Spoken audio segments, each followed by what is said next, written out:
मान लीजिए कि एक आतंकवादी है, उसने अपने यहाँ एक सिस्टम बना लिया कि अपने बेटे को आतंकवादी ही बनाऊँगा और उसकी उसकी जो पत्नी है, उसने उसको अपना धर्म बना लिया कि मैं अपने बेटे को आतंकवादी ही बनाऊँगी, मतलब आतंकवादी ही बनाऊँगी और ये कूट-कूट के आतंकवाद करेगा, फैलाएगा और इसको लीगल रूप से अगर ये आतंकवादी गतिविधि नहीं करेगा, तो हम लोग इसको ताने मारेंगे, इसको डाँटेंगे-डपटेंगे। तो इसीलिए भारत के एससी, एसटी, ओबीसी आप ये देखिए, याद रखिए, आप बुध से नाता तोड़ के आप पंडों से जीत पाएँगे? ये जो आपके बीच में कुछ आ जाता है, धर्म ज़रूरी है क्या है? नास्तिकता, असल में ये सब कोई लड़ाई नहीं लड़ रहे हैं। ये सब जो है ना, ये उस तरह से हैं कि रास्ते से जा रहे हैं, नाले से दुर्गंध आ रही है, तो उन्होंने क्या कह दिया है कि अरे नाला तो ज़रूरी ही नहीं है। कीचड़ जो है ना रोड पे ही फेंक दो, नाला बिल्कुल ज़रूरी नहीं है ही नहीं ज़रूरी।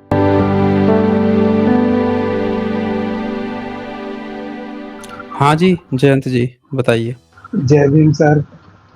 हाँ जी, जय भीम, बोलिए। सर मतलब मेरे कुछ सवाल थे कि जैसे कि मतलब कितने भी इंटेलेक्चुअल होते हैं ये लोग, ब्राह्मणवादी लोग, लेकिन ये मतलब किसी भी चीज़ में अपनी मतलब कहानी, जो काल्पनिक कहानी है, ये बैटमैन, सुपरमैन, ये हर चीज़ में क्यों घुसेड़ देते हैं? मतलब उनकी साइकोलॉजी क्या है?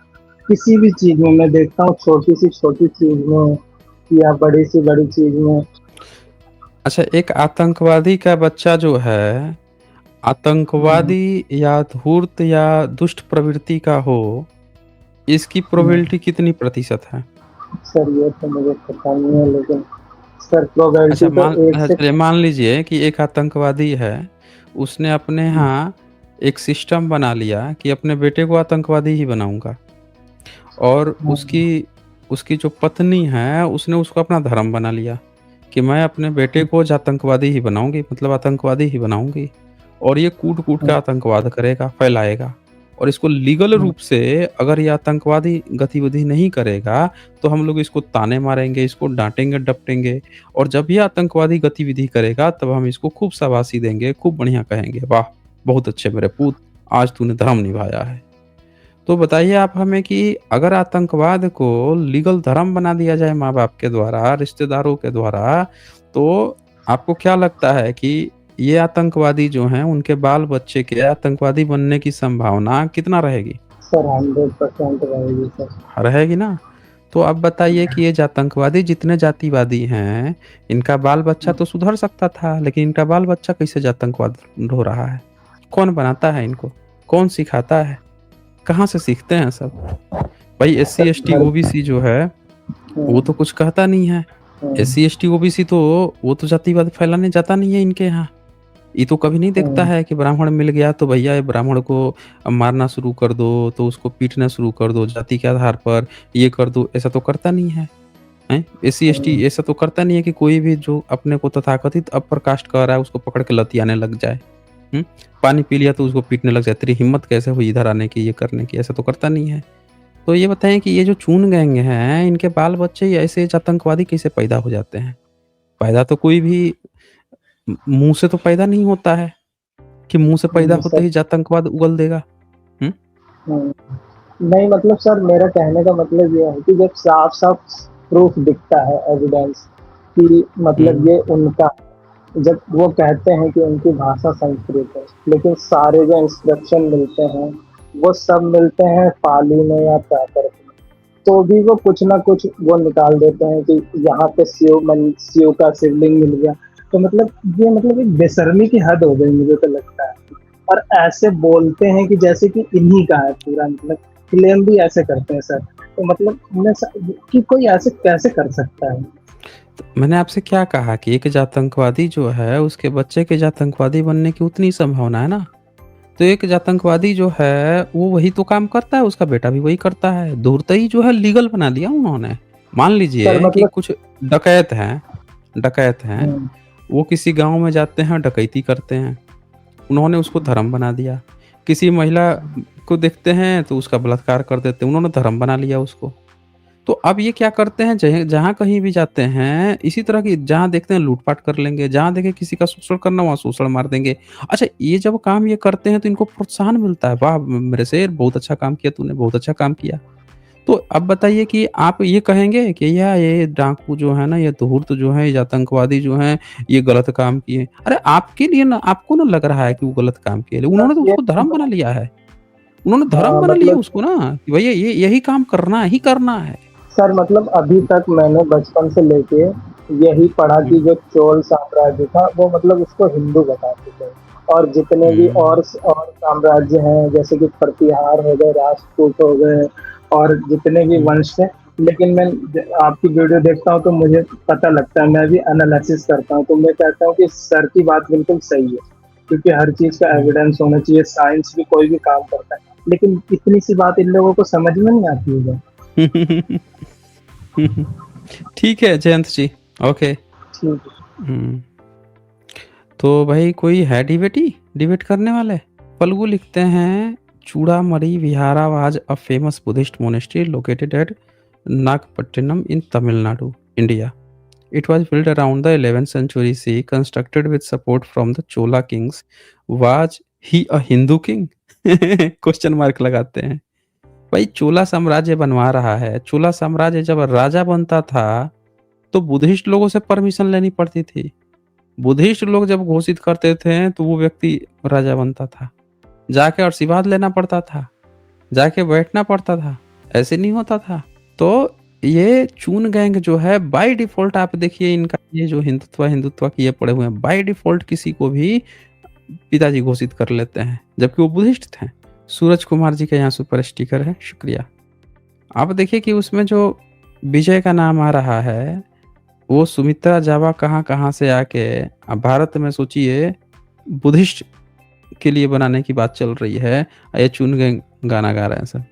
चलिए अब यहाँ पे अनिल कुमार आए हैं, इनको मैं ऐड करता हूँ। हाँ जी, अनिल जी, हल बैकग्राउंड साउंड आ रहा है। सर नमस्कार। हाँ जी, नमस्कार, बताइए। सर मैं अनिल बोल रहा हूँ। आप हेलो शर्ट टी-शर्ट कुछ पहन लेते हैं ना? सर, मैं काम कर रहा हूँ, ड्यूटी पे हूँ ना। तो ड्यूटी में आप लोग शर्ट नहीं पहनते हैं, ऐसे न्यूड रहते हैं?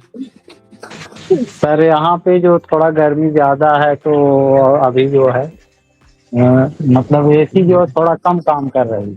नहीं तो ये महिलाएँ काम करेंगी तो वो भी तो फिर यही बात कहेंगी कि भैया हम भी कपड़ा नहीं पहनेंगे, ऐसे ही हम नहीं भी सर, काम करेंगे। नाइट ड्यूटी में हूँ ना, ये काम ये है हमारा।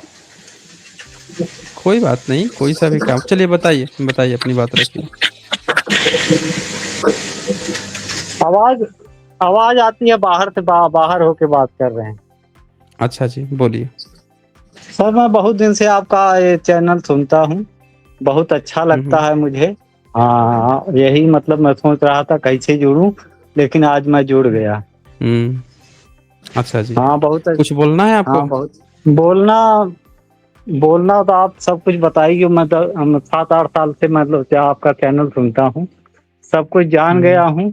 और आपसे बात करके पता नहीं कैसे जो है ना, थोड़ा सा हुँ, हुँ। पता नहीं कैसे हो रहा है। कैसे हो रहा है? बात करने सर से कैसे जैसे हो रहा है? जैसे हम जैसे किसी बहुत बड़े आदमी से बात कर रहे हैं। नहीं, नहीं ऐसा नहीं बोलते हैं अनिल जी, ऐसा नहीं बोलिएगा। हम सब एक समान हैं और इसमें कोई बड़ा नहीं है, कोई छोटा नहीं है। सर आपसे बात करने की हमारी वो थी कि मतलब कि कब बात करेंगे, लेकिन आज बात हो गई, पूरी हो गई। सर मैं अम्बेडकर नगर अच्छा का जी। रहने वाला हूँ, अच्छा अम्बेडकर जी, नगर का बहुत रहने बढ़िया, वाला हूँ। बहुत हाँ बढ़िया। तो यही मैं कंप्यूटर जो है चाइना का मशीन का मतलब कंप्यूटर का काम करता हूँ। और हुँ, हुँ। क्या बोलते हैं, बच्चों को जो है मैं अब आपकी बात सुन के अच्छी शिक्षा दीक्षा दे रहा हूँ। लड़का बहुत बढ़िया। हमारा जो है लड़का हमारा जो है +2 जो है में मेडिकल लिया हुआ था, 75% मार्क आया है उसका, दिल्ली बोर्ड से था। अच्छा जी, लड़की बहुत बढ़िया। लड़की लखनऊ में जो है इंडिया एयरलाइंस का कोर्स कर रही है। हुँ, सर हुँ। यही सब बातें हैं। और बाकी सब ठीक है सर। हुँ, हुँ। अच्छा जी, बहुत बढ़िया। ठीक है अनिल जी, ठीक है सर। आप इसी तरह से आगे बढ़ते रहें, बच्चों को भी आगे बढ़ने की प्रेरणा देते रहें। ओके, ठीक है सर। जय हाँ, भीम सर। ओके। हाँ, जय भीम। चलिए आगे बढ़ते हैं हम लोग और यहाँ पे संतोष जी कुमार आए हैं लिखते हैं ये चोल और पल्लवा थलवेटी मन्निप्पन टेम्पल 8th सेंचुरी को मद्रास हाई कोर्ट ने बुद्धिस्ट टेम्पल डिक्लेयर किया 2022। अब तक ये ब्राह्मण का कब्जा में था। देख लीजिए, वही तो मैं बोल रहा हूँ ना कि चोल साम्राज्य जो है, चोल, चेर, पल्लव, इन सब की चर्चा सम्राट अशोक अपने इंस्क्रिप्शंस में किए हुए हैं। आप सोचिए कि सम्राट अशोक के समय से ये कितने पुराने राजवंश थे जो बहुत पहले से चले आ रहे थे। सम्राट अशोक से इनकी अच्छी खासी दोस्ती थी। वो इनके यहाँ बुद्धिज्म का और प्रचार प्रसार के लिए भिक्खू मॉन्क्स वगैरह भी भेजे थे और कितनी अच्छी इन लोगों की दोस्ती थी। सबकी चर्चा सम्राट अशोक के इंस्क्रिप्शंस पे आता है। इवन उसके 10वीं सदी में भी चोल साम्राज्य पूरा बुद्धिस्ट है और उनका जो 8वीं सदी का जो मंदिर है उसमें बुद्ध की मूर्ति थी, उसको पांडवों ने कब्जा करके रखा हुआ था, जिसको कोर्ट ने ऑर्डर दे दिया कि हाँ भैया लौटाया जाए। अभी भी कब्जा करके रखे हुए हैं, सब लौटा नहीं रहे हैं। तो इसीलिए भारत के SC ST OBC आप ये देखिए, याद रखिए, आप बुद्ध से नाता तोड़ के आप पंडों से जीत पाएंगे? ये जो आपके बीच में कुछ आ जाता है, धर्म जरूरी है क्या है, नास्तिकता, असल में ये सब कोई लड़ाई नहीं लड़ रहे हैं। ये सब जो है ना, ये उस तरह से हैं कि रास्ते से जा रहे हैं, नाले से दुर्गंध आ रही है, तो उन्होंने क्या कह दिया है कि अरे नाला तो जरूरी ही नहीं है, कीचड़ जो है ना रोड पे ही फेंक दो, नाला बिल्कुल जरूरी नहीं है ही नहीं जरूरी। तो इन धूर्तों के चक्कर में ना पड़े जो आके आपको ज्ञान देने लगते हैं कि अरे धर्म क्यों जरूरी है, अरे नास्तिकता ही जरूरी है, अरे ये जरूरी है। असल में ये कोई नास्तिकता फास्तिकता की लड़ाई नहीं है दोस्तों, ये बहुजन समाज का मूवमेंट है, ये बहुजन लड़ाई है जिसमें हमारा अपना कल्चर की लड़ाई है। हम कल्चर के रूप से हमको गुलाम बनाया गया है, हमारा कल्चर हमसे छीना गया है। धूर्त परजीवी जो है अपना धूर्तई भरा अमानवीय कृत्य को हमारा धर्म बना के हमारे ऊपर थोपा है। ये इसकी लड़ाई है दोस्तों।